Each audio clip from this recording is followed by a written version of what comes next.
Hi friends, welcome to Preejasamayal. இது Saturday video. Saturday morning டிஃபனுக்கும் மதியானம் லஞ்சுக்கும் என்னென்ன டிஷ் பண்ணியிருக்கேன் இன்றைக்கி வீடியோவில் நம்ம பார்க்க போகிறோம்.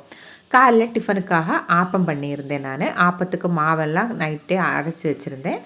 காலையில் சூப்பரான ஆப்பமும் உருளைக்கிழங்கு கூட்டும் பண்ணியிருந்தேன். ஆப்பம் நல்லா சாஃப்டாக வர்றதுக்காக ஆப்பத்துக்கான மாவை அரைக்கும்போது தேங்காய் தண்ணியை கொஞ்சம் சேர்த்து அரைச்சிக்கோங்க. நம்ம தண்ணி ஊற்றுறதுக்கு பதிலாக கொஞ்சம் தேங்காய் தண்ணியை சேர்த்து அரைச்சிட்டிங்கன்னா நம்மளுக்கு ஆப்பம் நல்லா சாஃப்டாக வரும். நல்லா பஞ்சு மாதிரி இருக்கும் ஆப்பம். நம்ம தேங்காய் தண்ணி குழம்புக்கெல்லாம் தேங்காய் உடைக்கும் போது கூட அந்த தண்ணியை எடுத்து நம்ம ஃப்ரிட்ஜில் ஸ்டோர் பண்ணி வச்சுருங்க. அது நல்லாயிருக்கும். 1 மாதம் வரைக்கும் நம்ம ஸ்டோர் பண்ணி வச்சு ஆப்பத்துக்கு நம்ம மாவு அரைக்கும் போது சேர்த்து அரைச்சி பாருங்கள். நல்லா சாஃப்டாக நம்மளுக்கு ஆப்பம் கிடைக்கும். ஆப்பத்துக்கு சைடிஷ்ஷாக நான் இன்றைக்கி உருளைக்கிழங்கு குருமா தான் பண்ணியிருந்தேன். அதில் 4-5 முட்டையும் வேக போட்டு ஒன்றா போட்டு குருமா பண்ணியிருக்கேன். ரொம்ப டேஸ்டியாக இருக்கும். உருளைக்கிழங்கு குருமாவும் ஆப்பமும் நல்ல ஒரு காம்பினேஷனாக இருக்குது. இது நீங்களும் இதை ட்ரை பண்ணி பாருங்கள். உருளைக்கிழங்கு எப்படி குருமா வைக்கிறேன்னா வீடியோலஸ் எல்லாம் நிறைய போட்டிருக்கேன். அதனால தான் பெருசாக நான் எதுவுமே எடுக்கலை. இப்போது டிஃபனெல்லாம் சாப்பிட்டு முடிச்சுட்டு மதியானம் லஞ்சுக்காக இன்றைக்கி நான் கருவாடு தான் பண்ண போகிறேன். நெத்தலி கருவாடு வாங்கிட்டு வந்துருந்தேன். சரி அதை இன்றைக்கி பண்ணிடலாம்னு அதை இன்றைக்கி நான் தண்ணி ஊற்றி நல்லா ஊற வைக்க போகிறேன். இது நான் இன்றைக்கி பொரியல் தான் பண்ண போகிறேன். நெத்தலி கருவாடு பொரியல் பண்ண போகிறேன். அதுக்கப்புறம் கொஞ்சமாக தொக்கு வைக்கிறதுக்காக நெய் மீன் கருவாடு எடுத்திருக்கேன். அதையும் இப்போ தண்ணி ஊற்றி நல்லா ஊற வச்சிடலாம். ஒரு 1/2 மணி நேரமாக நம்மளுக்கு நல்லா ஊறினாதே இதில் இருக்கிற உப்பெல்லாம் நம்மளுக்கு வெளியே வந்துடும். இது ரெண்டையும் இப்போ நல்லா ஊற வச்சிடலாம். இப்போ நெத்தலி கருவாடெல்லாம் நல்லா ஊறி வந்துருச்சு. இதை நம்ம நல்லா க்ளீன் பண்ணி எடுத்துடலாம். நல்லா ஊறின பிறகு நம்மளுக்கு க்ளீன் பண்ணுறதுக்கு ரொம்ப ஈஸியாக இருக்கும். இதோட தலையும் இதுக்குள்ளே கருப்பு மாதிரி குடல் இருக்கும். அந்த குடலையும் எடுத்துட்டேன்னா வால் இருந்துச்சுன்னா வாலையும் கிள்ளிடுங்க. க்ளீனாக நம்மளுக்கு வந்துடும். எல்லாத்தையும் இந்த மாதிரி நல்லா க்ளீன் பண்ணி எடுத்து வச்சிடலாம்.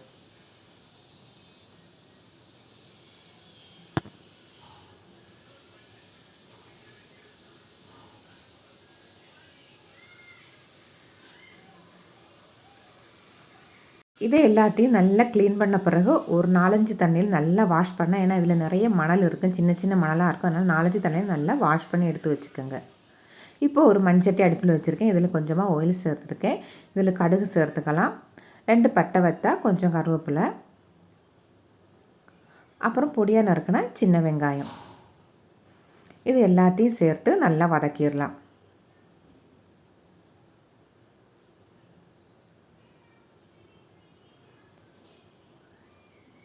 எல்லாம் நல்லா வதங்கி வந்தோடனே நம்ம க்ளீன் பண்ணி வச்சுருக்கிற கருவாடு இதில் சேர்த்துடலாம்.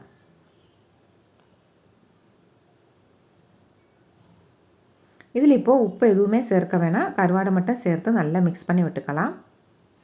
கருவாடு கொஞ்சம் கெட்டியாக இருக்கும். அதனால் கொஞ்சம் வெந்து வந்தால் நம்மளுக்கு நல்லா சாஃப்டாக இருக்கும். அதனால் கொஞ்சமாக தண்ணி சேர்த்துக்கலாம்.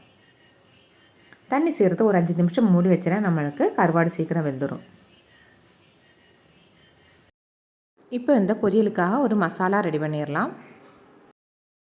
நான் இப்போ இதில் தேங்காய், 2-3 சின்ன வெங்காயம், பட்டை வத்தல் எடுத்திருக்கேன். கொஞ்சமாக மல்லித்தூள், மஞ்சத்தூள் சேர்த்துருக்கேன். மல்லித்தூள் கண்டிப்பாக சேருங்க, அப்போ தான் டேஸ்ட்டு நல்லாயிருக்கும். பட்டை வத்தல் இல்லைன்னா அதுக்கு பதிலாக நீங்கள் மிளகாத்தூள் கூட சேர்த்துக்கோங்க. இது எல்லாத்தையும் கொஞ்சம் கொரப்பாக அரைச்சி எடுத்து வச்சுக்கலாம். இப்போது கருவாடு நல்லா வெந்துருச்சு. இதை இப்போ நம்ம அரைச்சி வச்சதை இதோட சேர்த்துடலாம்.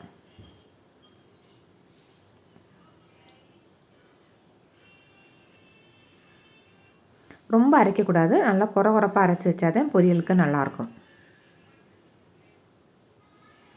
சேர்த்த பிறகு லைட்டாக ஒரு தடவை நல்லா மிக்ஸ் பண்ணிவிட்டு, ரொம்ப மிக்ஸ் பண்ண வேணாம், லைட்டாக இந்த மாதிரி மிக்ஸ் பண்ணிவிட்டு ஒரு 2 நிமிஷம் மூடி வச்சிடலாம்.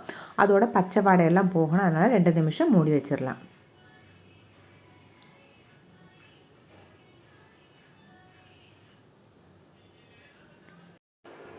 இப்போது தேங்காவோட பச்சை வாடையெல்லாம் போயிடுச்சு. நல்ல ஒரு தடவை கலந்து விட்டுக்கலாம். நம்ம இதில் இன்னும் உப்பு சேர்க்கவே இல்லை. இந்த ஸ்டேஜில் உப்பை பார்த்துக்கோங்க. கருவாடுக்கு எப்போதுமே லாஸ்ட்டில் தான் உப்பு பார்க்கணும். இப்போ இதில் கொஞ்சமாக உப்பு சேர்க்கணும். அதனால் கொஞ்சமாக உப்பை மட்டும் சேர்த்துக்கலாம். நம்ம முதல்ல சேர்த்தோன்னா கருவாடு நிறைய உப்பு இருக்கும் ஒரு சில கருவாடுக்கு. அதனால் நம்மளுக்கு கொஞ்சம் கூடி நல்லா லாஸ்ட்டில் நீங்கள் உப்பு சேர்த்து மிக்ஸ் பண்ணிக்கோங்க. இப்போ சூப்பரான கருவாடு பொரியல் இங்கே ரெடி ஆயிடுச்சு. இது ரசம் சாதத்து கூடலாம் சாப்பிட்றதுக்கு ரொம்ப நல்லாயிருக்கும். எல்லாருமே நல்லா விரும்பி சாப்பிடுக்கலாம். இந்த மாதிரி ஒரு தடவை ட்ரை பண்ணி பாருங்கள். ரொம்ப சூப்பராக இருக்கும். அடுத்து கருவாடு தொக்கு பண்ண போகிறேன். அதுக்காக ஒரு பாத்திரம் அடுப்பில் வச்சுருக்கேன். இதில் இப்போது கொஞ்சம் ஆயில் சேர்த்துக்கலாம். தாளிக்கிறதுக்காக கடுகு, கருவேப்பிலை, பட்டை வத்தல் போட்டுக்கலாம். இதில் நான் இன்றைக்கி பெரிய வெங்காயம் தான் சேர்த்துருக்கேன். பெரிய வெங்காயம் நீள வாக்கிலே கட் பண்ணி சேர்த்துருக்கேன். வெங்காயம் சேர்த்த பிறகு நல்லா வதக்கிடலாம். வதக்கின பிறகு இதில் ஒரு தக்காளியும் கூட சேர்த்துக்கலாம்.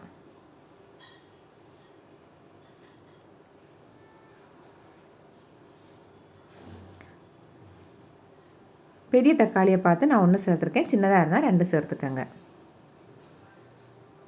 இது ஒரு 2 நிமிஷத்துக்கு மூடி வச்சேன்னா நம்மளுக்கு தக்காளி வெங்காயம் எல்லாம் சூப்பராக வதங்கி வந்துடும்.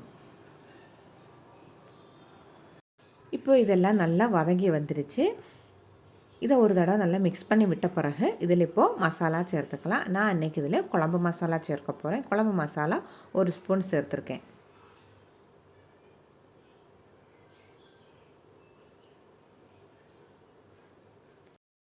இப்போ இதில் கொஞ்சமாக புளி சேர்த்துக்கலாம். ஏற்கனவே தக்காளியெலாம் நம்ம சேர்த்துக்கனால கொஞ்சமாக மட்டும் புளி சேர்த்துக்கங்க. புளி சேர்க்கும்போது நம்மளுக்கு 2 நாளைக்கு வச்சுருந்தாலும் இந்த தொக்கு கெட்டு போகாமல் சூப்பராக இருக்கும். கொஞ்சமாக தண்ணி சேர்த்துக்கலாம். இப்போ இதிலே தக்காளி வெங்காயம் எல்லாம் நல்லா வெந்து வந்துடும். நல்லா கொதி வரட்டும். கொதி வந்தோடனே நம்ம க்ளீன் பண்ணி வச்சுருக்கிற மீனையும் சேர்த்துக்கலாம்.